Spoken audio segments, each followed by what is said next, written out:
साथियों नमस्कार। अपने जो भारतीय भूगोल के बाद में राजस्थान भूगोल की जो क्लासें चली थी उन क्लासों के अंदर हम राजस्थान के सामान्य परिचय की चर्चा कर चुके हैं और उसके बाद में हमने जो दूसरी क्लास पढ़ी थी वो पढ़ी थी राजस्थान के सामान्य परिचय की। अब जो आज हम तीसरी क्लास पढ़ेंगे वो पढ़ेंगे राजस्थान के भौतिक प्रदेशों से। क्या पढ़ेंगे? राजस्थान के भौतिक प्रदेशों से पढ़ेंगे। और जब तक हमें भौतिक प्रदेशों की जानकारी नहीं होगी तब तक हम भूगोल के चाहे राजस्थान के स्तर की बात करें चाहे भारत के स्तर की बात करें उनके बारे में हम कुछ नहीं अध्ययन कर सकेंगे, क्योंकि सबसे पहले हम भूगोल के बारे में सामान्य बातें होती है या फिर भूगोल की लगभग कहते हैं कि एग्जामों में जो क्वेश्चन आते हैं वो 90% भौतिक प्रदेशों से आते हैं। भौतिक प्रदेश में सारी बातें लगभग सामान्य ऊपर की बातें हम कवर कर लेते हैं। उसके बाद में ठीक है हम अलग अलग बातें जो अपने अलग अलग टॉपिक को अकॉर्डिंग करते हैं वो तो एक अलग है, लेकिन लगभग ऊपर की जो बेसिक बातें हैं वो अपने भौतिक प्रदेशों के अंदर हम कर चुकते हैं। तो आज हम पढ़ेंगे राजस्थान के भौतिक प्रदेश। तो सबसे पहले ये पता करेंगे कि राजस्थान को कितने भौतिक प्रदेशों में डिवाइड किया गया। वैसे तो क्या है कि हम पढ़ रहे हैं भौतिक भूगोल, तो भौतिक भूगोल के अंदर पढ़ने से हमें कोई व्यक्ति का सहारा लेना पड़ता है, कहने करते हम कोई सिद्धांतों की बातें करनी पड़ती है। लेकिन इसके अंदर सिद्धांतों की बातें नहीं करेंगे क्योंकि आपके सामान्य जो एग्जाम होते हैं इनके सिद्धांतों से लगभग क्वेश्चन नहीं पूछे जाते। और बात रहती है कि राजस्थान को कितने भौतिक प्रदेशों में डिवाइड किया गया है, किसके आधार पर। तो पहले बताता हूं आपको कि राजस्थान को बात रहती है भौतिक प्रदेश क्या है, ये तो बातें बता चुका हूं मैं भारतीय भूगोल के अंदर। अगर आपने वो भारतीय भौतिक प्रदेश वाली क्लास नहीं देखी तो देख लेना। बात रहती है कि राजस्थान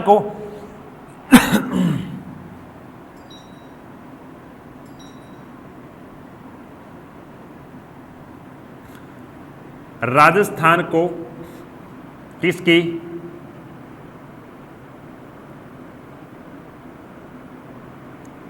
भू आकृति और पर्वत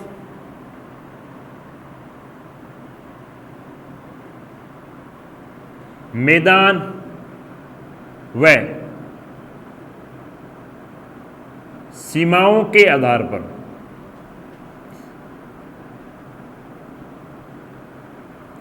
पर चार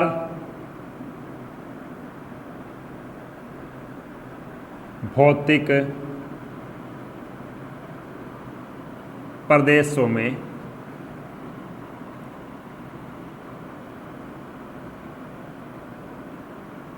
विभाजित किया गया है।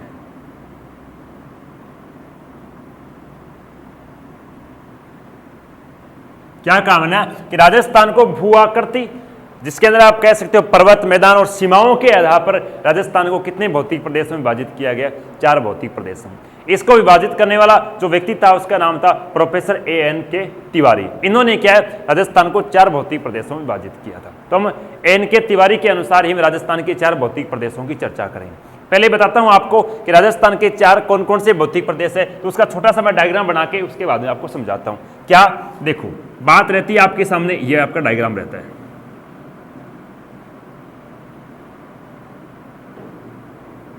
छोटा सा डायग्राम बनाता हूं आपको समझा देता हूं। यह राजस्थान का मानचित्र रहता है। इस राजस्थान के मानचित्र के ऊपर आप देखोगे, दूसरे मार्कर से मैं बताता हूं आपको। ये देखो, ये रहती है आपकी उत्तर दिशा, ये रहती है आपकी दक्षिण दिशा, ये रहती है पश्चिम दिशा और ये रहती है पूर्व दिशा। इसके अंदर देखोगे तो आपको सबसे पहले जो राजस्थान का भौतिक प्रदेश बनता है वो बनता है यहां से, इस प्रकार से थोड़ा सा ऊपर बनता है ऐसे। यह राजस्थान का पहला भौतिक प्रदेश रहता है। दूसरा भौतिक प्रदेश बनता है वो बनता है यहां से ऐसे।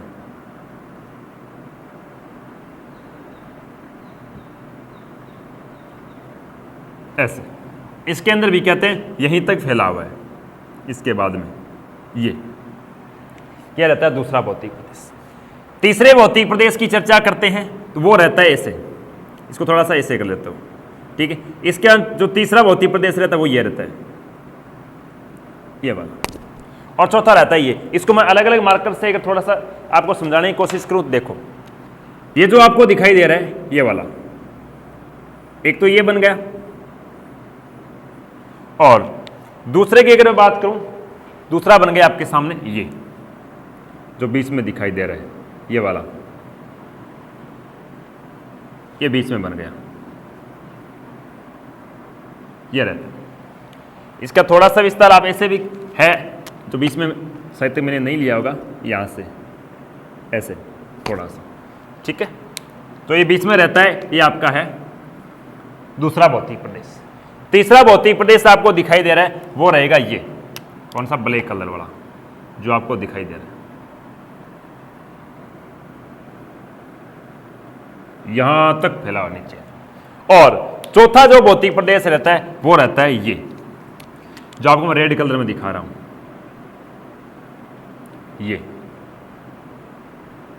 ये चार भौतिक प्रदेश बनते हैं राजस्थान के अंदर।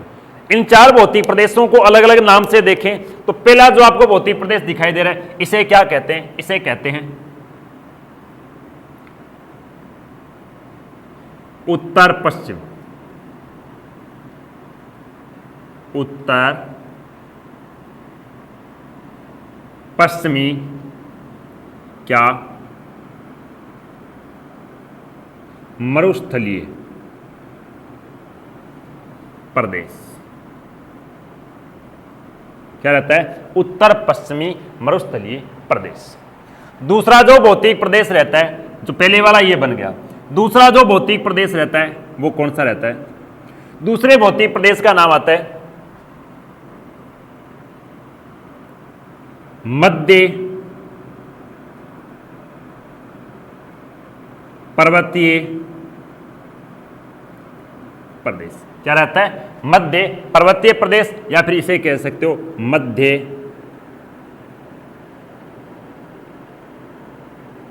अरावली पर्वतीय प्रदेश। दूसरा कौन सा रहता है? मध्य पर्वतीय, या फिर इसे क्या कहते हैं? मध्य अरावली पर्वतीय प्रदेश। तीसरे जो भौतिक प्रदेश की बात करूं तो आपको थोड़ा सा ऊपर साफ कर देता हूं बीच में, ये तो था पश्चिमी वाला, ये आ गया बीच में मध्य अरावली पर्वतीय प्रदेश। तीसरे जो भौतिक प्रदेश की बात करूं वो कौन सा रहता है? देखो, तीसरे भौतिक प्रदेश रहता है, उसे कहते हैं क्या? पूर्वी का मैदानी प्रदेश, मैदानी प्रदेश। पहला क्या बना? उत्तर पश्चिमी मरुस्थलीय प्रदेश, दूसरा बना मध्य पर्वतीय प्रदेश, तीसरा कौन सा बना? पूर्वी का मैदानी प्रदेश। चौथा जो बनता है उसे क्या कहते हैं? तीसरा आपको दिखाई दे रहा है ये ब्लैक कलर वाला, ये इसकी दिशा पूर्वी है प्लस थोड़ी सी क्या दक्षिण में, इसको बोलते हैं पूर्वी का मैदानी प्रदेश ही बोलते हैं। तीसरा जो रहता है आपको दक्षिणी, इसकी दिशा कौन सी होगी? इसकी होगी दक्षिण और पूर्वी। दक्षिण पूर्व दिशा होने के कारण इसको दक्षिण पूर्वी प्रदेश ही कहते हैं। लेकिन इधर अरावली होगी, यहाँ पर एक पर्वतमाला जो मैंने आपको भारतीय भौतिक प्रदेश में बताई थी, इसका नाम था विंध्याचल। विंध्याचल और अरावली के बीच का जो क्षेत्र ये रहता है पठारी प्रदेश, जिस वजह से इसे क्या कहते हैं? दक्षिणी पूर्वी का पठारी प्रदेश। ये रहते हैं राजस्थान के क्या? चार भौतिक प्रदेश। इन चार भौतिक प्रदेशों को अलग अलग भागों में डिवाइड करने के लिए जो हमने आधार लिया वो क्या लिया? पर्वत, मैदान या फिर सीमाओं। इनके आधार पर राजस्थान को कितने भौतिक प्रदेशों में डिवाइड किया? चार भौतिक प्रदेशों। बात करते हैं इसके बाद की। देखो, इसके बाद में जो बातें रहती है वो क्या रहती है? बाद की बातें आती है कि सर राजस्थान का क्षेत्रफल की दृष्टि से सबसे बड़ा भौतिक प्रदेश कौन सा है? हम बात करते हैं इन क्षेत्र जो भौतिक प्रदेश है इनका क्षेत्रफल क्या क्या रहता है। तो क्षेत्रफल की बात की जाए तो देखो,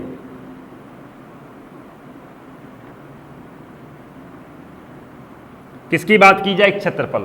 क्षेत्रफल की बात की जाए तो जो पश्चिमी का मरुस्थलीय प्रदेश है ये राजस्थान के कुल क्षेत्रफल का गुरुजी कितने? ये रहता है 61% क्षेत्रफल पर फैला।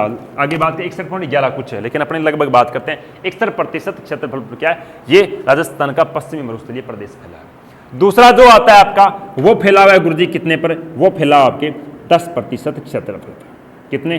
10% क्षेत्रफल फैला हुआ कौन सा है? हम कहते हैं मध्य अरावली पर्वतीय प्रदेश। तीसरी जो बात आती है वो आती है आपके कौन से? ये है आपके कितने गुरुजी? ये फैला हुआ है 23%। कितने? 23% क्षेत्रफल पर क्या है? ये फैला हुआ है।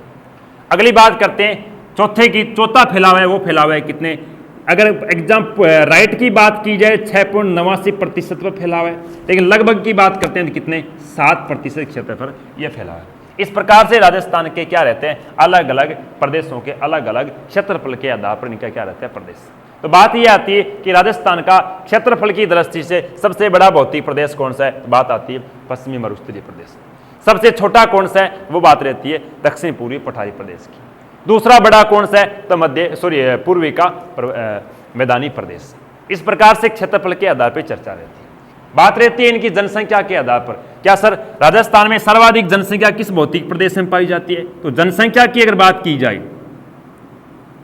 किसकी जनसंख्या की अगर बात की जाए तो राजस्थान की 40% जनसंख्या है वो कौन से भौतिक प्रदेश में पाई जाती है, पश्चिम मरुस्थलीय प्रदेश में। और कितनी 11% जनसंख्या है, कितने प्रतिशत 11% जनसंख्या है वो कौन से भौतिक प्रदेश में पाई जाती है, पर्वतों में। आपको ही पता है कि जनसंख्या क्या रहती है, कमी रहती है। इस कारण यहाँ का क्षेत्रफल भी कम है लेकिन जनसंख्या भी क्या है, कमी है। इसका मतलब 11% जनसंख्या राजस्थान के किस भौतिक प्रदेश में पाई जाती है, मध्य पर्वतीय प्रदेश में। अगर बात की जाए पूर्वी मैदानी प्रदेश के अंदर, पूर्वी मैदानी प्रदेश की जनसंख्या पाई जाती है वो राजस्थान की कुल जनसंख्या कितना, वो पाई जाती है 39%। कितने प्रतिशत, 39% जनसंख्या यहाँ पाई जाती है। उसके बाद की बात की जाए तो पीछे बचती है पूर्वी मैदानी प्रदेश। पूर्वी मैदानी प्रदेश की जनसंख्या पाई जाती है वो कितनी पाई जाती है, 11%। कितने प्रतिशत, 11%। सॉरी अच्छा तो मिस्टेक हो, यहाँ पर ये 10% जनसंख्या है। 10% जनसंख्या इसके, 11% जनसंख्या क्या इसके अंदर पाई जाती है। कहने का अर्थ राजस्थान में सर्वाधिक जनसंख्या किसके अंदर है, देखो क्षेत्रफल के अकॉर्डिंग देखें सर्वाधिक किसके अंदर है, पूर्वी मैदानी प्रदेश, क्योंकि इसका क्षेत्रफल कम है, इसका क्षेत्रफल क्या ज्यादा है। इसके अकॉर्डिंग देखें सर्वाधिक जनसंख्या किसके अंदर, इसके अंदर है। कहने का सर्वाधिक जनघनत्व वाला कौन सा आ गया, तो पूर्वी मैदानी प्रदेश। लेकिन अगर टोटल ओवर जनसंख्या में देखी जाए तो सर्वाधिक जनसंख्या किसके पास है, पश्चिमी मरुस्थलीय प्रदेश की। बात करते हैं इसके बाद में क्या रहती है कि राजस्थान के सर्वाधिक जिले, क्या बात करते हैं, राजस्थान के सर्वाधिक जिले किस भौतिक प्रदेश में पाए जाते हैं। जिलों की बात की जाए तो पश्चिम का जो मरुस्थलीय प्रदेश है इसके अंदर कितने जिले पाए जाते हैं, इसके अंदर पाए जाते हैं 12 जिले। कहने का सर्वाधिक जिलों वाला भौतिक प्रदेश कौन सा है, पश्चिम मरुस्थलीय प्रदेश। दूसरों की बात की जाए तो इसके अंदर जिले पाए जाते हैं हो कितने, इसके अंदर जिले हैं 10 जिले। कितने जिले, 10। और इसके अंदर भी कहते हैं, ठीक है कुछ किताबें ऊपर नीचे करती है, लेकिन इसके अंदर भी कितने 10 जिलों का ही विस्तार रहता है।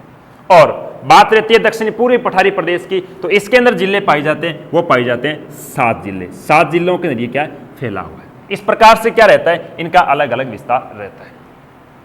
बात करते हैं इसके बाद में क्या सर कि इस भौतिक प्रदेशों को वर्षा या जलवायु के आधार पर क्या इनको अलग अलग भागों में डिवाइड और किया गया है। ये तो थे क्या, ये तो केवल और केवल क्या थे, पर्वत मैदान और सीमाओं के आधार पर 4 भाग थे। लेकिन वर्षा की औसत मात्रा और उसके आधार पर जलवायु के अलग अलग प्रकार बनते हैं। उसके आधार पर राजस्थान को कितने भागों में बांटा गया, वो 5 भागों में बांटा है। कैसे, मैं बताता हूं। पहले इनकी वर्षा, क्या बात रहती है वर्षा की, वर्षा की मात्रा कि पश्चिमी मरुस्थलीय प्रदेश में कितने परसेंटेज वर्षा होती है। तो पश्चिमी मरुस्थलीय प्रदेश है, इसके अंदर जो वर्षा रहती है वो रहती है कितनी, 20 से लेकर गुरुजी कितने 50 सेंटीमीटर तक यहाँ पर क्या होती है, वर्षा होती है। कितनी वर्षा होती है, 20 से 50 सेंटीमीटर। जिस स्थान पर 20 से 50 सेंटीमीटर वर्षा होती है वहां पर कौन सी जलवायु पाई जाती है, मैं बताऊंगा आपको। और दूसरा गुरुजी कौन सा, जो आपको मध्य अरावली पर्वतीय प्रदेश है, इसके अंदर वर्षा रहती है, वो रहती है कितनी, वो रहती है आपकी 50 से लेकर कितने सेंटीमीटर तक, 90 सेंटीमीटर। क्योंकि आपको पता होगा माउंट आबू स्थान है, वहां पर 90% तक वर्षा होती है, और वो किस भौतिक प्रदेश में, तो मध्य पर्वतीय भौतिक प्रदेश में।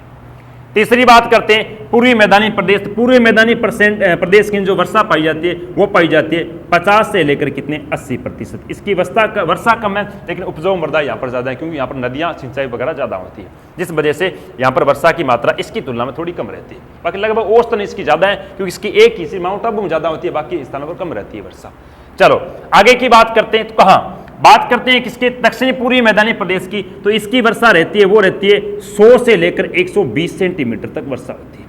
कितनी, कुछ किताबें इसको 80 से लेकर 120 सेंटीमीटर भी लिख देती है। तो कहने का अर्थ कितनी, आपको 100 से 120 ही याद रखनी है। 100 से लेकर 120 सेंटीमीटर तक जो वर्षा होती है वो किसमें होती है, दक्षिण पूर्वी पठारी प्रदेश। तो कहने का राजस्थान का कौन सा भौतिक प्रदेश जिसमें सर्वाधिक वर्षा होती है, दक्षिण पूर्वी पठारी प्रदेश। सबसे कम वर्षा किस भौतिक प्रदेश में होती है, पश्चिमी मरुस्थलीय प्रदेश के। क्लियर बात। इसके बाद में आगे और बढ़ते हैं।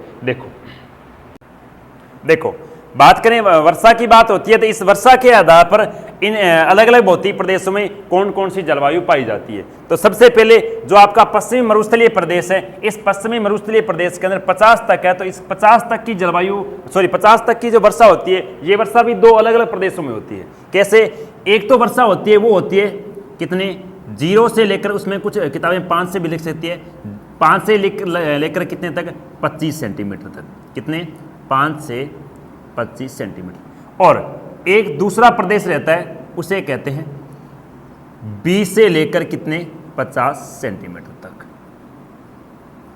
अब देखो 20 से 25 से 50 रहता है उसे तो 5 से 25 रहता है उसे तो क्या कहते हैं, शुष्क विशाल मरुस्थल। क्या कहते हैं, शुष्क विशाल मरुस्थल। और जिसके अंदर क्या रहती है, 25 से 50 रहती है, उसे कहते हैं अर्ध शुष्क, अर्ध शुष्क मरुस्थलीय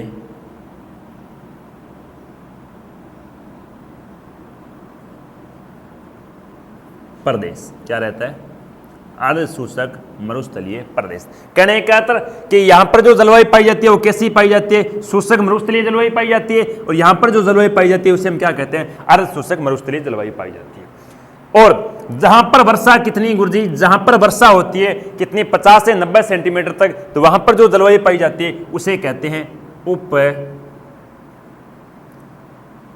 आर्द्र जलवायु प्रदेश। कहने का अर्थ कि जिस स्थान पर कितनी 50 से 90 सेंटीमीटर वर्षा होती है उसे क्या कहते हैं, उप आर्द्र जलवायु प्रदेश। दूसरी बात, यहाँ पर गर्मी भी ज़्यादा रहती है, यहाँ पर इतनी कृषि, यहाँ पर सिंचाई नहीं होती, इस वजह से यहाँ पर जो जलवायु पाई जाती है उसे क्या कहते हैं, उप आर्द्र जलवायु प्रदेश। यहाँ पर जलवायु उसे कहते हैं अर्ध शुष्क मरुस्थलीय जलवायु, और यहाँ पर जो जलवायु पाई जाती है उसे शुष्क मरुस्थलीय जलवायु कहा जाता है। बात रहती है कितनी, 50 से 80 सेंटीमीटर जो जलवायु पाई जाती है उसे कहते हैं आर्द्र जलवायु प्रदेश। क्या कहा जाता है, आर्द्र जलवायु प्रदेश। और जहां पर 80 से 120 या फिर 100 से 120 सेंटीमीटर वर्षा होती है वहां पर जो जलवायु पाई जाती है उसे कहते हैं अति आर्द्र। क्या कहते हैं, अति आर्द्र जलवायु प्रदेश। क्या कहा जाता है, अति आर्द्र जलवायु प्रदेश। तो कहने का अर्थ क्या है कि राजस्थान को जलवायु के आधार पर कितने प्रदेशों में बांटा गया, 5। पहला शुष्क मरुस्थलीय प्रदेश, दूसरा अर्ध शुष्क मरुस्थलीय प्रदेश, तीसरा उप आर्द्र जलवायु प्रदेश, चौथा आर्द्र जलवायु प्रदेश, और पांचवा क्या सा रहता है, अति आर्द्र। जहां पर 100 से ऊपर वर्षा पाई जाती है उसे क्या कहते हैं, अति आर्द्र जलवायु प्रदेश कहते हैं। अब हम बात करेंगे इसके बाद में क्या कि राजस्थान के जो भौतिक प्रदेश है इनको अलग अलग कितने उप भागों में विभाजित किया गया वो चर्चा करेंगे। पहले आप इसका पूरा क्या लो, स्क्रीनशॉट दो, फिर मैं आगे की ओर बढ़ता हूं। देखो ठीक है, चलता हूं आगे की ओर। बात क्या रहती है, बात रहती है कि इन भौतिक प्रदेशों को अलग अलग कितने उपभागों में विभाजित किया गया है। देखो इसका भी हम डायग्राम तैयार करेंगे पूरा पूरा।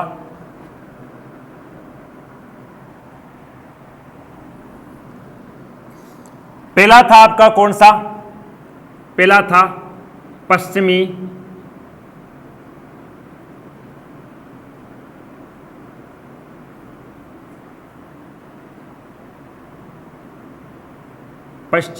मरुस्थलीय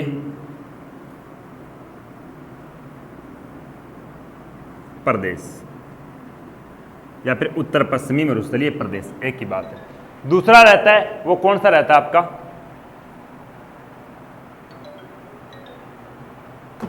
दूसरा रहता है आपका उसे कहते हैं क्या, मध्य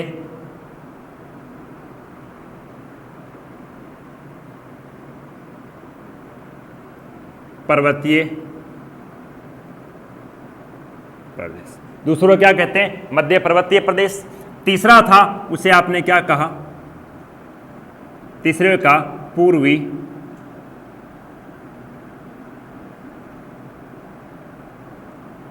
मैदानी प्रदेश। और चौथा था, उस चौथे को आपने क्या कहा? दक्षिणी पूर्वी पठारी प्रदेश। इसे कहा दक्षिणी पूर्वी पठारी प्रदेश, इसे पूर्वी मैदानी प्रदेश, इसे मध्य पर्वतीय प्रदेश, और पहला था उसका नाम क्या होता? पश्चिमी मरुस्थलीय प्रदेश। पश्चिमी मरुस्थलीय प्रदेश को हमने क्या जलवायु या फिर कह सकते हो वर्षा के आधार पर, किसके आधार पर? वर्षा के आधार पर या वर्षा की मात्रा के आधार पर इसे हमने कितने भागों में डिवाइड किया गया था? 2 भागों में। पहला कहलाया था शुष्क विशाल मरुस्थल या मरुस्थलीय प्रदेश। क्या कहा? शुष्क विशाल मरुस्थलीय प्रदेश, जिसके अंदर वर्षा कितनी थी? 5 से लेकर कितने 20 सेंटीमीटर 25 सेंटीमीटर थी। दूसरा है उसे हम क्या कहते हैं? अर्ध शुष्क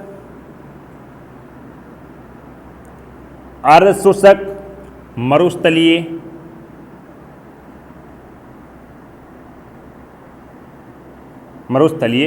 प्रदेश। दूसरा कौन सा था? अर्ध शुष्क मरुस्थलीय प्रदेश। और जो शुष्क मरुस्थलीय प्रदेश है, इस शुष्क मरुस्थलीय प्रदेश को किसके आधार पर? तुमने एक आधार लिया, आधार का नाम क्या दिया? बालूका स्तूप। किसके? बालूका स्तूपों के आधार पर। गुरुजी बालूका स्तूप किसे कहते हैं? रेत के टिल्लों को। रेत के टिल्लों के आधार पर इसे कितने भागों में डिवाइड किया गया? 2 भागों में। पहला भाग तो कहलाता है कि ऐसा स्थान जहां पर रेत के टिल्ले नहीं पाए जाते हैं, लेकिन है क्या? मरुस्थल। उसे क्या कहते हैं? उसे कहते हैं बालूका स्तूप मुक्त प्रदेश। क्या कहते हैं? बालूका स्तूप मुक्त प्रदेश की। ऐसा प्रदेश जिसके अंदर बालूका के टिल्ले नहीं पाए जाते उसे क्या कहते हैं? बालूका स्तूप मुक्त प्रदेश। और जो दूसरा रहता है उसे कहते हैं बालूका स्तूप युक्त। पहले क्या था? मुक्त, अब की बार क्या है? युक्त, कहने का रहित प्रदेश के। ऐसा मरुस्थल जिसके अंदर बालूका के क्या पाए जाते हो? टिल्ले पाए जाते हो, उसे क्या कहते हैं? बालूका स्तूप युक्त प्रदेश कहते हैं। रहित कह सकते हो कि जहां पर बालूका के टिल्ले पाए जाते हो। देखो एक फोन आ रहा है। हेलो, क्या कि दूसरा जो अर्धशुष्क मरुस्थलीय प्रदेश है, इस अर्धशुष्क मरुस्थलीय प्रदेश को क्या अलग अलग भूमि की आकृति के आधार पर कितने भागों में बांटा गया? 4 भागों में। कितने भागों में बांटा गया? 4 भागों में। वो कौन कौन से 4 भाग रहते हैं? तो देखो उसके 4 भाग रहते हैं। पहला रहता है उसे कहते हैं घग्गर का मैदान। क्या कहते हैं? घग्गर का मैदान। और दूसरा जो भौतिक प्रदेश रहता है उसे कहते हैं शेखावाटी। आपको पता होगा शेखावाटी प्रदेश किसे कहते हैं? तो ये बन गया शेखावाटी प्रदेश। तीसरा रहता है उसे कहते हैं नागौर की उच्च भूमि। क्या कहते हैं? नागौर की उच्च भूमि। क्या कहते हैं? नागौर की उच्च भूमि। और चौथा जो इसका भौतिक प्रदेश रहता है, इसका उपविभाग रहता है, उसे हम कहते हैं क्या? लूणी का बेसिन मैदान। क्या कहते हैं? लूणी का बेसिन मैदान। इस प्रकार से हमने क्या है? अर्धशुष्क मरुस्थलीय प्रदेश है उसको कितने भागों में बांटा? 4 भागों में। पहला कहलाया घग्गर का मैदान, दूसरा कहलाया शेखावाटी प्रदेश, तीसरा कहलाया नागौर की उच्च भूमि, और चौथा कहलाया लूणी का बेसिन मैदान। इसी प्रकार से हमने शुष्क मरुस्थलीय विशाल प्रदेश को हमने 2 भागों में बांटा बालूका स्तूप के आधार पर। पहला बालूका स्तूप मुक्त प्रदेश, दूसरा कौन सा कहलाया? बालूका स्तूप युक्त प्रदेश। इसी प्रकार से देखेंगे तो क्या गुरुजी, जो अरावली पर्वतीय प्रदेश है, इस अरावली पर्वतीय प्रदेश को भी क्या है? ऊंचाई के आधार पर। किसके आधार पर? अरावली की ऊंचाई के आधार पर कह सकते हो आप। ऊंचाई के आधार पर कितने भागों में, 3 भागों, 3 उप भागों में विभाजित किया गया है। ऊंचाई के आधार पर सबसे पहला जो बनता है उसे हम क्या कहते हैं, उसे कहते हैं उत्तरी अरावली। क्या कहते हैं, उत्तरी अरावली। उत्तरी अरावली का दूसरी अरावली बनती है, उसे हम क्या कहते हैं, मध्य अरावली। क्या कहते हैं, मध्य अरावली। और तीसरी जो अरावली बनती है उसे हम क्या कहते हैं, दक्षिणी अरावली। इस प्रकार से क्या होता है, इस अरावली को 3 भागों में बांटा गया। तो लास्ट वाला कौन सा, दक्षिणी अरावली रहता है। इस दक्षिणी अरावली को कहते हैं 2 भागों में बांटा गया। एक को तो कहते हैं आबू का पठार, एक को कहते हैं भोराट का पठार। क्या कहते हैं, भोराट का पठार। कहने का अर्थ कि दक्षिणी अरावली को भी क्या है, 2 उपविभागों में बांटा गया। एक रहता है आबू का पठार, दूसरा रहता है भोराट का पठार। बात करते हैं पूर्वी मैदानी प्रदेश। तो पूर्वी मैदानी प्रदेश को भी कहते हैं किसके आधार पर, नदी बेसिन के आधार पर। किसके आधार पर, नदी बेसिन के आधार पर। आधार पर कितने, 3 उप विभागों में बांटा है। नदी बेसिन के आधार पर कि जहां जहां जो जो नदी बहती है उस स्थान पर उस कौन कौन से मैदानों का निर्माण होता है, उस प्रकार से देखें। तो पहली एक नदी है, देखेंगे नदी का नाम है क्या, नदी का नाम है चंबल। क्या नाम है नदी का, चंबल का बेसिन मैदान। बेसिन मैदान, इस चंबल के बेसिन मैदान को क्या, चंबल के बेसिन मैदान को आपको पता है बीहड़ भी कहा जाता है। क्या कहा जाता है, बीहड़। तो बीहड़ प्रदेश कौन से भौतिक प्रदेश का हिस्सा है, तो वो है पूर्वी प्रदेश का हिस्सा। इसके अंदर देखोगे तो चंबल नदी के क्षेत्र को क्या कहा जाता है, बीहड़ कहा जाता है। दूसरी जो नदी बहती है, नदी का नाम क्या, नदी का नाम है बनास। क्या नाम है, बनास। कहने कर बनास का बेसिन मैदान। क्या रहता है, बनास का बेसिन मैदान। तो बनास नदी जहां जहां बहती है उस मैदान को क्या कहता है, बनास का बेसिन मैदान। इसके अंदर भी कहते हैं 3 छोटे छोटे मैदान पाए जाते हैं। पहले मैदान को कहते हैं पिडमांट का मैदान। क्या कहते हैं, पिडमांट का मैदान। और दूसरा जो मैदान बनता है उसे कहते हैं क्या, उसे कहते हैं रोही प्रदेश। क्या कहते हैं, रोही का मैदान कहते हैं। क्या कहते हैं, रोही का मैदान। और तीसरा जो इसके अंदर बनता है उसे क्या कहते हैं, खेराड़ प्रदेश। खेराड़ प्रदेश या फिर खेराड़ का मैदान। कहने का बनास के बेसिन को भी 3 भागों में बांटा गया। पहला पिडमांट, दूसरा रोही और तीसरा कौन सा, खेराड़ प्रदेश। अगली बात करते हैं तीसरी नदी। तो तीसरी नदी रहती है, तीसरी नदी को कहते हैं माही बेसिन। किसके नाम से, माही बेसिन। माही बेसिन का मैदान। माही बेसिन के मैदान को भी कहते हैं कि अलग अलग कुछ प्रदेशों या फिर अलग अलग कुछ मैदानों के अंदर बांटा गया है। पहले मैदान की अगर चर्चा करता हूं तो इसके अंदर पहले मैदान को कहा जाता है क्या, 56 का मैदान। क्या कहा जाता है, 56 का मैदान। दूसरा क्या कहते हैं, दूसरा इसे कहते हैं कांठल का मैदान। क्या कहते हैं, कांठल का मैदान। इसके बाद में एक और कहा जाता है जिसका नाम क्या है, कांठल के मैदान में तीसरी जो रहती है उसे कहते हैं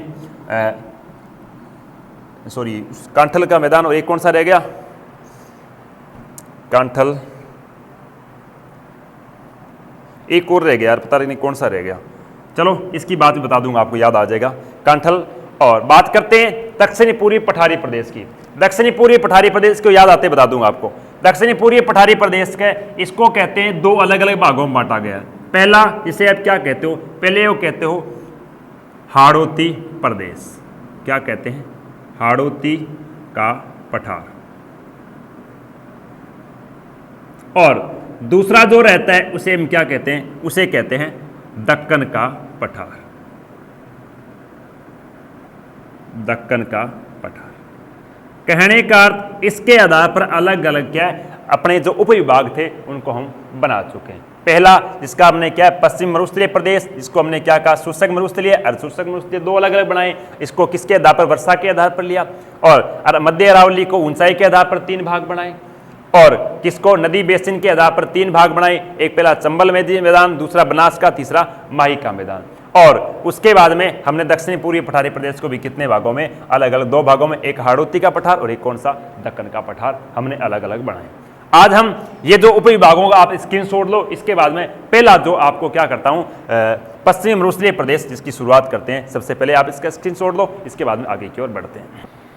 देखो जो आपके सामने मैंने डायग्राम बना रखा है, ये बना रखा है राजस्थान के भौतिक प्रदेशों में एक भौतिक प्रदेश जो इसका हम आज पहले चर्चा करेंगे, वो भौतिक प्रदेश है कौन सा, उसको कहेंगे पश्चिमी या फिर उत्तर पश्चिमी, ऐसा लिखो, उत्तर पश्चिमी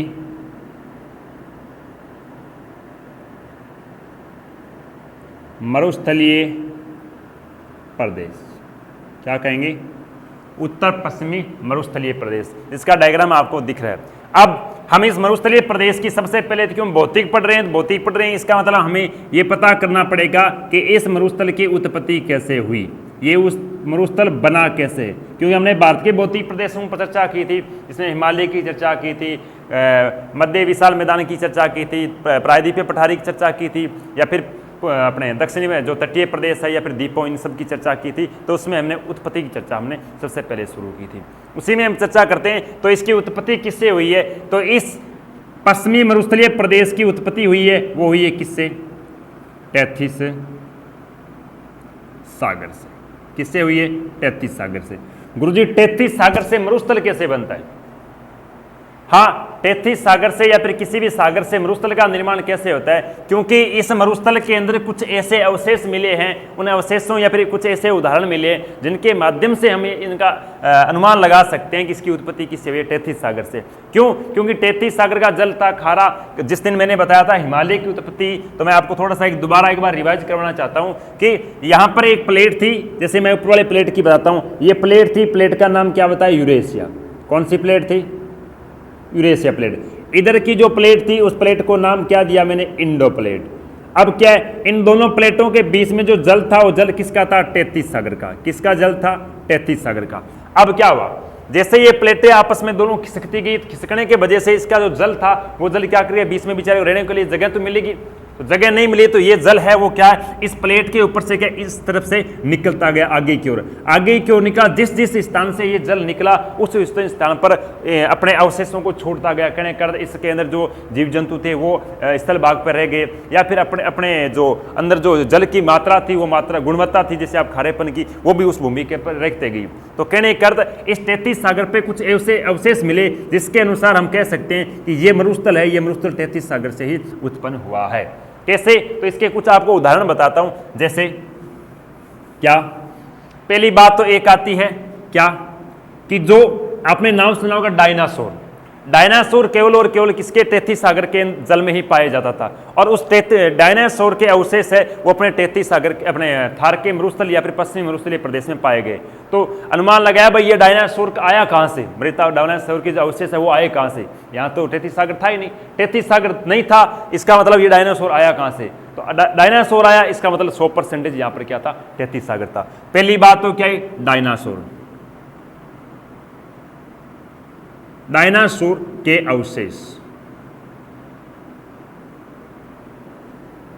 अवशेषों का पाया जाना, पहली बात। दूसरी बात, जो तैथिस सागर में जिस प्रकार की, जिस प्रजाति की मछलियां पाई जाती, उन मछलियों की मृत यहां पर कुछ अवशेष भी मिले हैं। किसमें, एक जैसलमेर का गांव है, जैसलमेर के गांव का नाम क्या, कुलधरा। जैसलमेर का गांव है, गांव का नाम है कुलधरा। कुलधरा गांव के अंदर तैथिस सागर में पाई जाने वाली वाली मछलियों के अवशेष प्राप्त हुए हैं। दूसरी बात करें तो आप थोड़े बहुत तो जानकार होंगे, जितने भी पृथ्वी के अंदर क्या होते हैं, जीवाश्म खनिज पाए जाते हैं। जीवाश्म की बात करूं मैं, कोयला हो सकता है, पेट्रोल हो सकते हैं, डीजल हो सकते हैं। इस प्रकार के जो जीवाश्म खनिज है, वो जीवाश्म खनिज कैसे बनते हैं? वो जीवाश्म खनिज बनते हैं जीवों के दबने के कारण। और जीव किसके अंदर थे? 33 सागर। वो 33 सागर के जीव क्या है? इस मरुस्थल के अंदर दब गए। दबने की वजह से समय के अनुसार वो जीव किसके अंदर परिवर्तन होते गए? जीवाश्म खनिज के अंदर परिवर्तन होते गए। तो राजस्थान के अंदर सर्वाधिक अगर बात करें कोयले की, या फिर राजस्थान में सर्वाधिक बात करें पेट्रोल डीजल, इनके जो खाने पाई जाती है, इनके जो खनिज है, वो केवल और केवल किसके अंदर? 33 सागर के अंदर ही पाए जाते हैं। तो इसके आधार पर हम कह सकते हैं कि इस मरुस्थल की उत्पत्ति किससे हुई है? 33 सागर से हुई है। कहने कर तीसरी जो इसका उदाहरण आता है वो क्या आता है? जीवाश्म खनिजों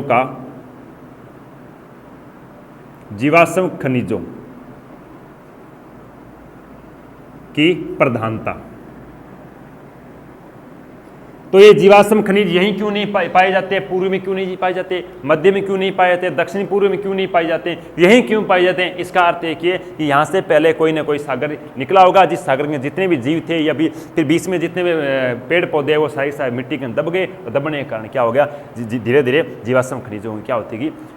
परिवर्तन करते गए। इसका मतलब ये जो कुछ उदाहरण है, ये उदाहरण हमें क्या बताते हैं कि इस मरुस्थल की उत्पत्ति किससे हुई है? 33 सागर से हुई है, जिस वजह से इस मरुस्थल का नाम भी क्या रख दिया? थार का मरुस्थल। क्या रख दिया? थार का मरुस्थल। सर बात आती है थार के मरुस्थल की उत्पत्ति के बाद में चर्चा करते हैं हम इसके विस्तार की, कि ये मरुस्थल कौन से विश्व के स्तर पर कौन कौन से देशों में फैला हुआ है, और भारत के स्तर पर ये मरुस्थल किस किस देशों कौन से राज्यों के अंदर फैला हुआ है। तो चर्चा करते हैं इसके विस्तार की चर्चा करते हैं। सबसे पहले इसके विस्तार की चर्चा करते हैं किसके स्तर पर? विश्व के स्तर पर। कि विश्व के स्तर पर ये थार का मरुस्थल कौन कौन से देशों में फैला हुआ है? तो ये मुख्यतः 2 देशों में फैला है। पहला देश जिसका नाम, जिसमें हम रह रहे हैं, कौन सा? भारत। और दूसरे अगर देश की बात करूं तो देश कौन सा आता है? पाकिस्तान। पाकिस्तान और भारत के अंदर फैले हुए मरुस्थल को क्या कहा जाता है? थार का मरुस्थल कहा जाता है। जिसके अंदर सर्वाधिक विस्तार है वो किसके अंदर है? भारत के अंदर। और न्यूनतम विस्तार है वो किसके अंदर है? पाकिस्तान के अंदर। कहने का अर्थ थार के 85% जो विस्तार है वो किस देश में? भारत में। पीछे बचा कितना? 15% जो विस्तार है वो किसके अंदर रहता है? पाकिस्तान। अगर मैं इसके विस्तार की बात करूं, क्या गुरुजी? इसके विस्तार की बात करूं मैं भारत के स्तर पर। यह तो मैंने किसके स्तर पर बात बताई? विश्व के स्तर पर। अगर मैं भारत के स्तर पर बात करूं तो भारत के स्तर पर देखा जाए तो यह फैला हुआ है मुख्यतः 4 राज्यों में। कितने राज्यों में फैला हुआ है? 4 राज्यों में। 4 राज्यों में अगर चर्चा करता हूं तो पहला राज्य रहता है आपका ऊपरी ऊपर, जिसका नाम क्या है? हरियाणा। कौन सा राज्य? हरियाणा। हरियाणा के अंदर इसका क्या विस्तार है?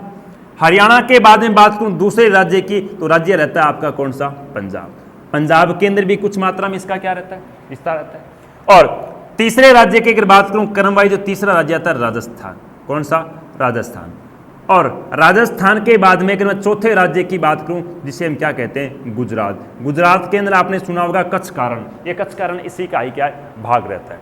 तो कहने का अर्थ भारत के अंदर 4 राज्यों में फैला हुआ मरुस्थल है जिसका नाम क्या? थार का मरुस्थल। जो हरियाणा, पंजाब, राजस्थान और गुजरात, ये 4 राज्य इसके अंदर क्या फैले हुए। अगर इन राज्यों में देखा जाए तो सर्वाधिक विस्तार रहता है वो किस राज्य के अंदर रहता है? राजस्थान के अंदर इसका सर्वाधिक विस्तार रहता है। किसके अंदर? राजस्थान में। तो इसके बाद में हम चर्चा करते हैं इसके कुल क्षेत्रफल की, कि जो थार का मरुस्थल है वो कितने वर्ग किलोमीटर में राजस्थान में फैला हुआ है। तो राजस्थान के अंदर इसका कुल क्षेत्रफल रहता है वो कितना रहता है? राजस्थान में रहता है 2 लाख, कितना? 2,09,000 कितने किलोमीटर? 42 वर्ग किलोमीटर के अंदर फैला हुआ है। राजस्थान में थार के मरुस्थल का कुल जो क्षेत्रफल रहता है वो कितने रहता है? 2,09,042 वर्ग किलोमीटर में इसका क्या रहता है? विस्तार रहता है। और बात करें कि इस राजस्थान के मरुस्थल में, राजस्थान के अंदर कौन से जिलों के अंदर ये मरुस्थल फैला हुआ है, तो इसकी चर्चा भी करते हैं हम। पहले आप इसका स्क्रीनशॉट लो, फिर मैं आगे की ओर बढ़ता हूं। देखो, बात करता हूं आगे की ओर।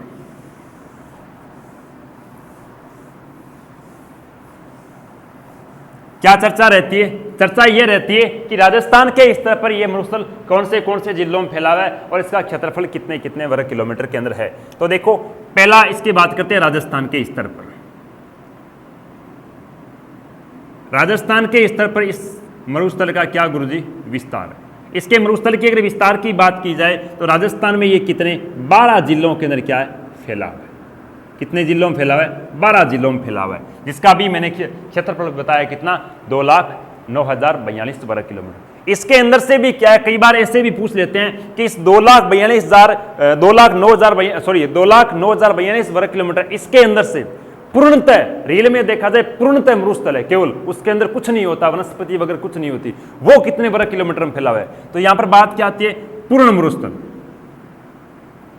पूर्ण मरुस्थल का विस्तार या पूर्ण मरुस्थल कितने वर्ग किलोमीटर फैला है।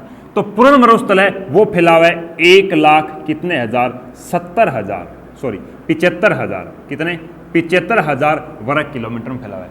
जो पूर्ण मरुस्थल है वो पूर्ण मरुस्थल कितने 1,75,000 वर्ग किलोमीटर के अंदर क्या फैला हुआ है पूर्णतः। कुल मरुस्थल की जो मैंने क्षेत्रफल बताया वो कितना बताया 2,09,042 वर्ग किलोमीटर। बात रहती है 12 कौन कौन से जिले, तो इसकी जिलों की चर्चा मैं आपको सीधा बोल के बताता हूं। पहले ऊपरी पर बात करते हैं गंगानगर, गंगानगर के बाद में दूसरे नंबर पे आता है आपका हनुमानगढ़, हनुमानगढ़ के बाद तीसरा आता है चूरू, चूरू के बाद में चौथा आता है आपका सीकर, पांचवा आता है झुंझुनू, झुंझुनू के नीचे चलते हैं तो छठा आता है आपका नागौर, नागौर के बाद सातवां आता है बीकानेर, बीकानेर के नीचे चलते हैं तो जैसलमेर आठवां, आठवें के बाद में इधर बात करते हैं जोधपुर, नौवां, जोधपुर के बाद में पाली, 10वां, पाली के नीचे इधर चलते हैं तो कौन सा बाड़मेर, 11वां और इधर कौन सा आता है 12वां जिसको कहे जालोर। इन क्या है 12 राज्य जिलों के अंदर क्या है ये पूर्णतः फैला हुआ है। और बात करते हैं इसके बाद में क्या गुरुजी इस मरुस्थल की कोई विश्व या फिर कह सकते हैं भारत या फिर कह सकते हैं राजस्थान के स्तर पर कोई विशेषताएं हैं क्या। तो पहली विशेषता की अगर बात करूं तो क्या रहता है, पहली विशेषता की बात रहती है विश्व के स्तर पर। विश्व के स्तर पर इसी एक विशेषता रहती है कि वायु के द्वारा क्या रहती है, वायु के द्वारा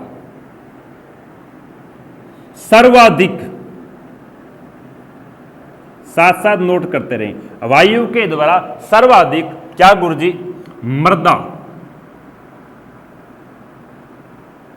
अपर्दन, वायु के द्वारा सर्वाधिक मृदा अपर्दन वाला कौन सा मरुस्थल है उसे हम कहते हैं थार का मरुस्थल। कहने का अर्थ हवा सर्वाधिक इस मरुस्थल की मिट्टी को एक स्थान से दूसरे स्थान पर क्या रहती है परिवर्तन करती रहती है। क्यों? क्योंकि यहाँ पर वर्षा नहीं होती, वर्षा नहीं होती मिट्टी क्या रहती है सूखी, और सूखी मिट्टी को आसानी से हवा क्या करती है उठा लेती है। और जिस स्थान पर वर्षा नहीं होती उस स्थान पर हवाएं भी क्या होती है सूखी होती है, सूखी हवाएं क्या करती है तीव्र गति से दौड़ती है, तीव्र गति से दौड़ती है। इस वजह से ये क्या करती है इस मृदा को एक स्थान से दूसरे स्थान पर अपर्दन करती रहती है। तो कहने का अर्थ अब देखो एक तो स्थायी मृदा रहती है, अगर मृदा स्थायी हो तो इसका मतलब वो मरुस्थल क्या अपनी जगह स्थायी रहता है, कहने का वो मिट्टी उस स्थान पर बूढ़ी रहती है प्राचीन हो जाती है। लेकिन मृदा क्या दिनों दिन परिवर्तन होती रहती है, इसका मतलब एक मृदा दूसरे स्थान पर उठ के गई तो जिस स्थान पर जाके गिरी ना उस स्थान के लिए वो मृदा क्या होगी नवीन होगी, क्या होगी नवीन, जिसे आप खादर मृदा कहते पढ़ते भी आ रहे हो पीछे से, तो क्या तो नवीन मृदा होगी। इसका कारण ये क्या हो गया कि इस मरुस्थल को विश्व का नवीन या फिर युवा मरुस्थल भी कहा जाता है। क्या कहा जाता है विश्व का नवीन युवा या जवान मरुस्थल भी कहा जाता है। किस मरुस्थल को?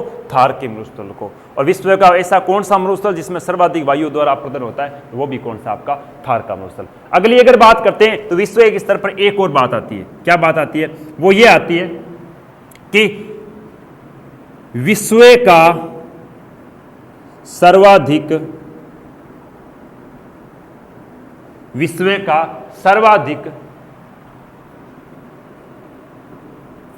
धनी, धनी का अर्थ क्या हो गया अमीर, वह जनसंख्या घनत्व अधिक वाला मरुस्थल भी कहा जाता है। कहने कर विश्व को सौ अमीर मरुस्थल कि मरुस्थल में आपको पता है कि किसी प्रकार के कोई आय के साधन नहीं होते। क्यों? वहां पर न तो सिंचाई होती, न खेती होती, न वहां पर उद्योग वगैरह लगते। इस वजह से क्या है, वो तो गरीब ही मरुस्थल होता है। कहने कर यहाँ पर जनसंख्या भी मरुस्थल के अंदर लगभग क्या है, विरलता में फैली होती है। लेकिन ये एक ऐसा मरुस्थल है जिसके अंदर जनसंख्या संगन भी अधिक मात्रा में है। कहने के लोग भी क्या यहाँ पर अत्यधिक मात्रा में निवास करते हैं। दूसरी बात, यहाँ के लोग हैं वो भी कैसे हैं, अमीर है। तो ये बात आती है कि विश्व का सर्वाधिक धनी एवं कौन सा गुरुजी अधिक जनसंख्या घनत्व वाला मरुस्थल कौन सा है, तो बात करते हैं हम थार के मरुस्थल की। अगली बात करते हैं 4 नंबर पे रहती है, वो क्या रहती है 4 नंबर पे मरुस्थल की अगर बात करूं तो भारत के स्तर पे बात करते हैं। क्या रहते हैं कि भारत का सबसे कम या फिर निम्न वर्षा वाला मरुस्थल है। वर्षा वाला मरुस्थल भी कहा जाता है, कहा जाता है।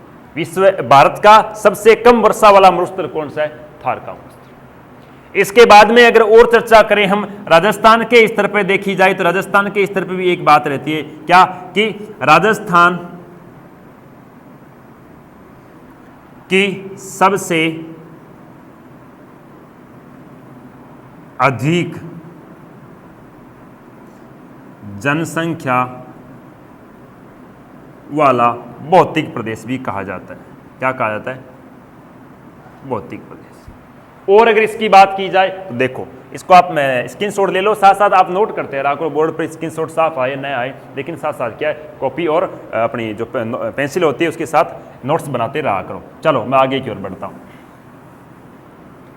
बात क्या रहती है, बात इसके बाद में विशेषता, अगर 6 नंबर पे बात करूं तो विशेषता रहती है इस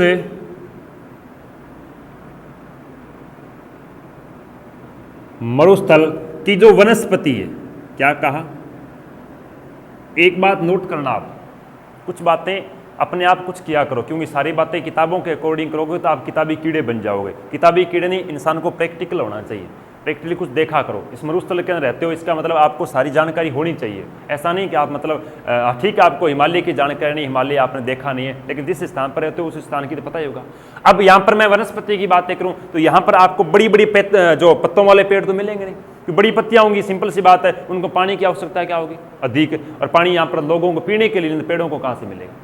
यहाँ पर जो वनस्पति मिलेगी वो कैसी मिलेगी, छोटी छोटी पत्तियों वाली, कहने की झाड़ियाँ मिलेगी, ज़्यादातर झाड़ियाँ कह सकते हो, खेजड़ली कह सकते हो, ऐसे ही पेड़ मिलेंगे। हाँ, इक्के दुक्के ऐसे स्थान जहाँ पर ठीक है हम पानी की पूर्ति करवा देते हैं किसी न किसी हालत के अंदर, या फिर कोई ऐसा स्थान जहाँ पर थोड़ा ट्यूबवेल वगैरह सिंचाई का हो, तो वहाँ पर अलग पेड़ हो सकते हैं। लेकिन जो अपने प्रकृति पर निर्भर है वो वनस्पति कैसी पाई जाए, वनस्पति वही गिनी जाती है। वो वनस्पति कैसी होती है, वो वनस्पति यहाँ पर कहने का झाड़ी वाली, कम छोटी पत्तियों वाली वनस्पति पाई जाती है। उसे क्या कहते हैं, उसे कहते हैं शुष्क।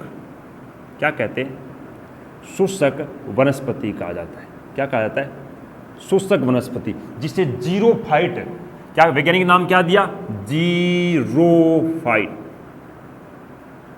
या फिर मरुद्भिद वनस्पति भी कहते हैं, मरुद्भिद। ये तो हो गया अपना भौगोलिक नाम, और ये हो गया वैज्ञानिक नाम कि इस वनस्पति को क्या कहा जाता है, मतलब मरुस्थलीय प्रदेश में पाई जाने वाली वनस्पति को क्या कहते हैं, मरुद्भिद वनस्पति कहा जाता है। जिसने वैज्ञानिकों ने उसका क्या नाम रखा, जीरोफाइट वनस्पति रखा, जिसकी पत्तियां क्या होती है, छोटी, या फिर इससे झाड़ियां भी कहा जा सकता है। क्या कहा जाता है, झाड़ियां। क्या कहा जाता है, झाड़ियां भी कहा जाता है। बात करते हैं आगे की ओर कि सर इस 8 नंबर पे बात करें तो इसकी कोई अलग से विशेषता रहती है क्या। हाँ, एक और विशेषता रहती है कि यहां पर जो क्या मिट्टी या फिर कह सकते हैं मृदा पाई जाती है, इस मृदा को क्या कहते हैं, इस मृदा को कहते हैं बलुई। क्या कहते हैं, बलुई मृदा कहते हैं, बलुई या फिर रेतीली मृदा भी कहा जाता है। क्या कहा जाता है, बलुई या फिर रेतीली भी मृदा कहा जाता है। तो चलते हैं इसके बाद में बात करते हैं इसके प्रकारों की। ये थी कुछ विशेषताएं इसकी, अब बात करते हैं इसके प्रकारों की। देखो इसके बाद में क्या करते हैं, सबसे पहले हम बात करते हैं कि इनके अलग अलग प्रकार। तो प्रकार मैंने बताए थे आपको कि इसको 2 भागों में बांटा गया था। पहला जो वर्षा के आधार पर कहने का अर्थ कि एक ऐसा स्थान जिस पर 25 सेमी से वर्षा क्या होती है, कम होती है, एक ऐसा स्थान जिससे 25 सेमी से वर्षा क्या होती है, अधिक होती है। तो वर्षा के आधार पर इसको कितने भागों में डिवाइड किया, 2 भागों में। जो 25 सेमी से कम वर्षा होती है उसे तो हमने क्या बताया था, शुष्क मरुस्थलीय प्रदेश, और जिसके अंदर 25 से क्या होती है, वर्षा अधिक होती है, उसे हमने क्या बताया था, अर्ध शुष्क मरुस्थलीय प्रदेश।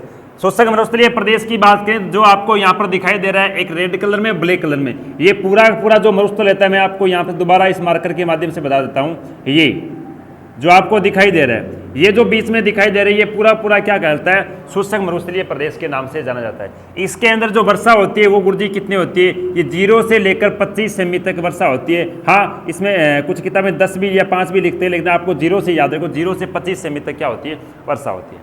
और इसके बाद में जो रहता है वो कहाँ से 25 से 50 सेमी के मध्य यहाँ पर क्या होती है, वर्षा होती है, उसे अर्ध शुष्क मरुस्थलीय प्रदेश भी कहा जाता है। क्या कहा जाता है, अर्ध शुष्क मरुस्थलीय प्रदेश भी कहा जाता है। शुष्क मरुस्थलीय प्रदेश को भी हमने क्या किया, 10 सेमी वर्षा सेंटीमीटर के माध्यम से अलग अलग भागों में डिवाइड किया। क्या नहीं करते, 10 सेंटीमीटर वर्षा के आधार पर हमने इसको कितने भागों में, 2 भागों में डिवाइड किया, जो आपको बीच में दिखाई दे रहा हूँ। ये जो बीच में रेखा खींच रहा हूँ, ये रेखा कितने सेंटीमीटर समवर्षा रेखा है, ये 10 सेमी वर्षा रेखा है। 10 सेंटीमीटर वर्षा रेखा के माध्यम से शुष्क मरुस्थलीय प्रदेश को 2 भागों में बांटा गया। एक कहलाता है बालू का स्तूप युक्त प्रदेश, जो आपको कौन सा दिखाई दे रहा है, जो गुरुजी किसके पास में हम कह सकते हैं कि अंतरराष्ट्रीय सीमा रेखा के पास, या फिर कह सकते हैं पाकिस्तान सीमा रेखा के पास वाला मरुस्थल है, उसे हम क्या कहते हैं, बालूका स्तूप युक्त प्रदेश। कहने कर यहाँ पर क्या पाए जाते हैं, बालूका के स्तूप, बालूका के टिल्ले पाए जाते हैं, जिसमें वर्षा क्या होती है, 10 सेंटीमीटर से कम होती है, उसे कहते हैं बालूका स्तूप युक्त प्रदेश। और इसके बाद जो ब्लैक कलर से मैंने लाइनें बना रखी है, ये पूरा क्या करता है, बालूका स्तूप मुक्त प्रदेश। कहने कर यहाँ पर वर्षा तो कम होती है, लेकिन गुरुजी यहाँ पर बालूका के क्या नहीं पाए जाते, टिल्ले नहीं पाए जाते, इसे हम क्या कहते हैं, बालूका स्तूप मुक्त प्रदेश कहते हैं। ये जो टोटल क्षेत्रफल है, इसके अंदर से कितना 40.50% है, वो तो है बालूका स्तूप टिल्लों वाला प्रदेश, और पीछे बचा कितना 58.50% है, वो है गुरुजी कौन सा, वो रहता है बालूका स्तूप मुक्त प्रदेश, जिसके अंदर वर्षा होती है 10 से, इसके अंदर तो वर्षा होती है 10 से लेकर कितने 25 सेंटीमीटर तक, जहां पर बालूका की स्तूप नहीं पाई जाती। जिस पर बालूका की स्तूप पाई जाती है उस पर 0 से लेकर गुरुजी कितने 10 सेंटीमीटर तक क्या होती है, वर्षा होती है। कहने का इसको दोनों अलग अलग भागों में डिवाइड करने वाले समवर्षा रेखा है, वो कितने डिग्री समवर्षा रेखा है, वो 10 डिग्री समवर्षा रेखा है। बात करते हैं किसको, गुरुजी दो अर्ध शुष्क और शुष्क है, इसको जो अलग करने वाली समवर्षा रेखा है वो है 25 सेमी समवर्षा रेखा। कितने 25 सेमी समवर्षा के माध्यम से इसको क्या किया गया, अलग अलग भागों में डिवाइड किया। तो इसके भी क्या 4 भाग बनाए थे। सबसे उत्तर में जो गंगानगर और गुरुजी हनुमानगढ़ के अंदर रहता है, वहां से एक नदी निकलती है, उसे कहते हैं घग्गर नदी। तो उसे क्या कह दिया, घग्गर का मैदान जो 2 जिलों में फैला हुआ है। और उसके नीचे बात करते हैं शेखावाटी प्रदेश, जो चूरू, सीकर और झुंझुनू तीनों जिलों के फैला हुआ है, उसे क्या कहते हैं, शेखावाटी प्रदेश।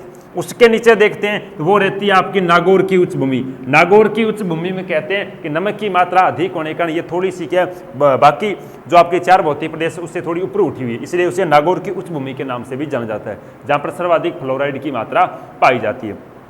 इसके नीचे देखते हैं तो इसके नीचे जो रहता है आपका कौन सा, हम कह सकते हैं थोड़ा नागौर का, फिर जोधपुर का, पाली का, बाड़मेर, जालोर, इन जिलों में फैले हुए प्रदेश को हम क्या कहते हैं, लूणी का बेसिन मैदान कहा जाता है। कहने का कहाँ, बाड़मेर, जालोर, पाली, बाड़मेर, जोधपुर, पाली और जालोर थोड़ा सा नागौर के अंदर फैला है। ये पूरा क्या रहता है गुरुजी, ये रहता है आपका लूणी का बेसिन मैदान।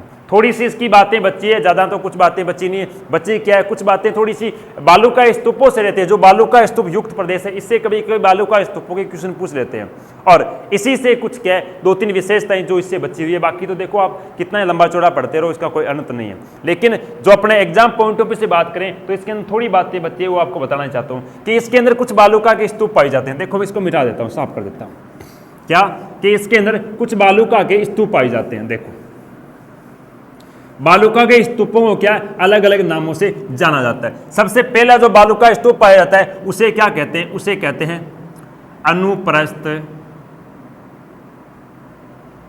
अनुप्रस्थ बालूका स्तूप।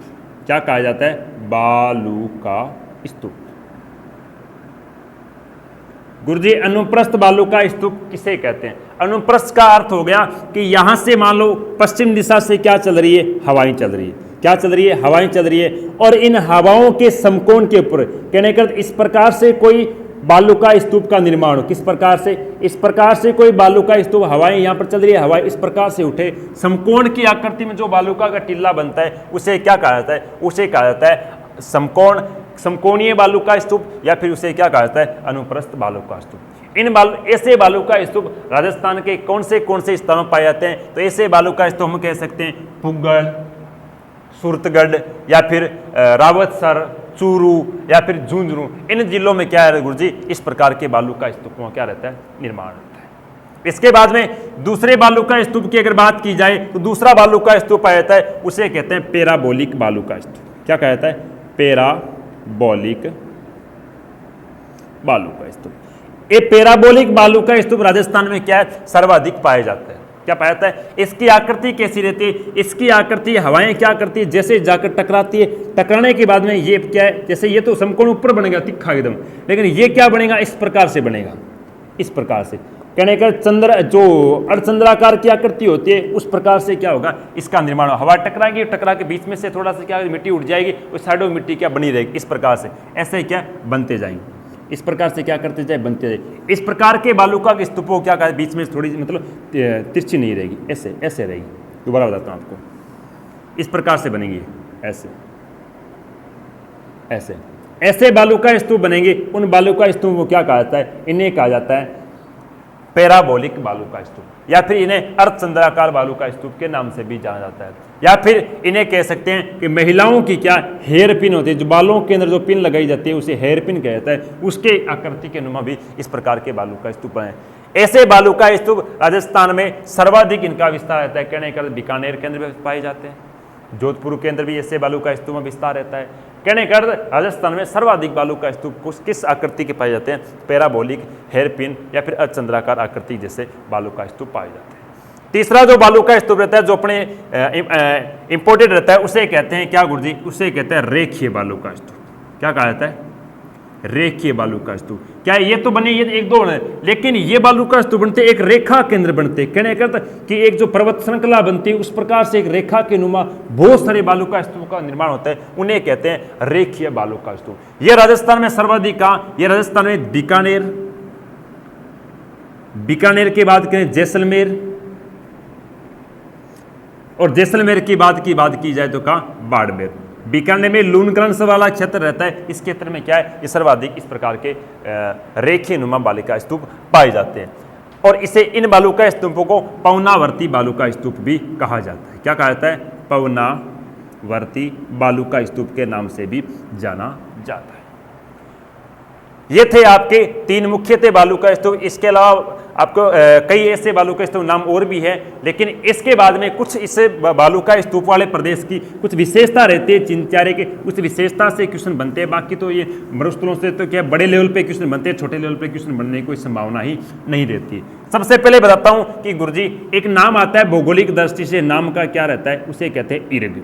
सर इर्ग किसे कहा जाता है? क्या रहता है कि इर्ग किसे कहा जाता है? इर्ग का अर्थ होता है कि ऐसा क्षेत्र जिसमें पूर्णतः क्या हो? मरुस्थल हो।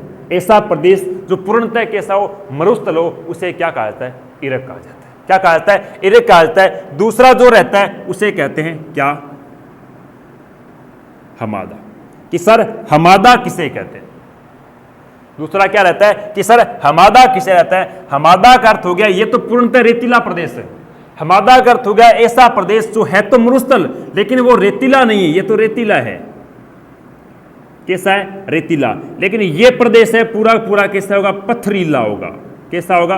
पूर्णतः पथरीले प्रदेश को क्या कहा जाता है? हमादा कहा जाता है। इर्ग को क्या कहा जाता है? रेतीले प्रदेश को इर्ग कहा जाता है, और पथरीले प्रदेश को क्या कहा जाता है? हमादा कहा जाता है। इसके बाद में एक बात आती है गुरुजी, क्या? रेग। रेग किसे कहा जाता है? रेग का अर्थ होता है कि ऐसा मरुस्थल जिसके बाहर से तो क्या हो? पथरीली। कैसी भूमि हो? पथरीली। लेकिन बीच बीच में कहीं कहीं जगह क्या मिले? एक साथ साथ में कुछ रेतीली भूमि मिले। कहने पथरीली और रेतीली दोनों मिश्रित भूमि को क्या कहा जाता है? रे कहा जाता है। सुमिलित या फिर मिश्रित भूमि को क्या कहता है, रे कहा जाता है। इसके बाद में लास्ट जो बात आती है, इसके बाद में आती है कि सर मार्च किसे कहते हैं, क्या कहते हैं, मार्च। ये भी अपने राजस्थान के पश्चिम मरुस्थल से जुड़ी हुई बात है। मार्च का अर्थ होता है क्या कि जैसलमेर जिले के अंदर,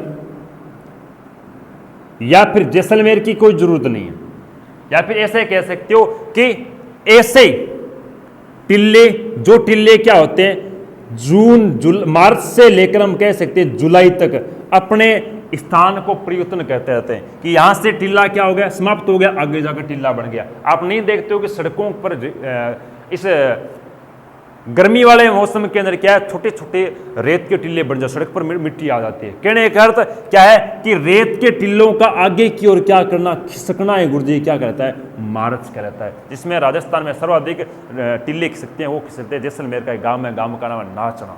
कौन सा गाँव, नाचना, जैसलमेर का मार्च के नाम से प्रसिद्ध माना जाता है। इसके बाद में एक और बात करते हैं, क्या सर, इस पश्चिम मरुस्थलीय प्रदेश की बात आती है बबूलिया कि सर बबूलिया क्या रहता है। बबूलिया आप देखते हो ग्रीष्म ऋतु के अंदर तो तेज हवा का झोंका आता है, वो क्या करता है, एक ही स्थान पर घूमता रहता है, उसे बबूलिया या फिर अपनी मारवाड़ी भाषा में बात करें तो बतूलिया भी कहा जाता है। इसके बाद में अगली जो बात करते हैं वो करते हैं नेहड़ की। किसकी बात करते हैं कि सर नेहड़ किसे कहा जाता है। नेहड़ का अर्थ है कि ऐसा थार का मरुस्थल जिसके अंदर तालाब या फिर जो बावड़ियां वगैरह बनाई जाती है, जिसमें क्या प्राकृतिक वर्षा जल को एकत्रित किया जा सके, उसे क्या कहते हैं, नेहड़ कहते हैं। इसके बाद में जो आगे बात आती है बाजाद। क्या कहते हैं, बाजाद। कि सर बाजाद किसे कहते हैं। देखो बाजाद की आपको थोड़ा सा चित्र के माध्यम से समझाता हूं। क्या कहा मैंने, बाजाद। बाजाद का अर्थ होता है कि ऐसा कोई यहां पर पर्वत है, यहां पर भी मान लो कोई पर्वत है, ठीक है, इन पर्वतों से क्या है, जैसे वर्षा हुई और वर्षा जल है वो नदियों के द्वारा या फिर किसी झरने के द्वारा आकर मरुस्थली भूमि के अंदर क्या हो जाता है, इकट्ठा हो जाता है। क्या हो जाता है, इकट्ठा हो जाता है। पर्वतीय जल मरुस्थली भूमि के अंदर जिस स्थान पर जाकर इकट्ठा होता है उस स्थान को क्या कहा जाता है, उस स्थान को बाजाद कहा जाता है। लास्ट जो बात बचती है उसे कहते हैं क्या, कुई या फिर गुरुजी क्या कहा जाता है, बेरी। सर कुई या फिर बेरी किसे कहते हैं कि थार के मरुस्थल में भूगर्भ पट्टी से जल निकालने वाले छोटे जल स्रोत को क्या कहा जाता है, मतलब भूगर्भ पट्टी से आप कुएं के माध्यम से, ट्यूबवेल के माध्यम से जो जल निकालते हैं उसे कुई या फिर क्या कहा जाता है, बेरी कहा जाता है।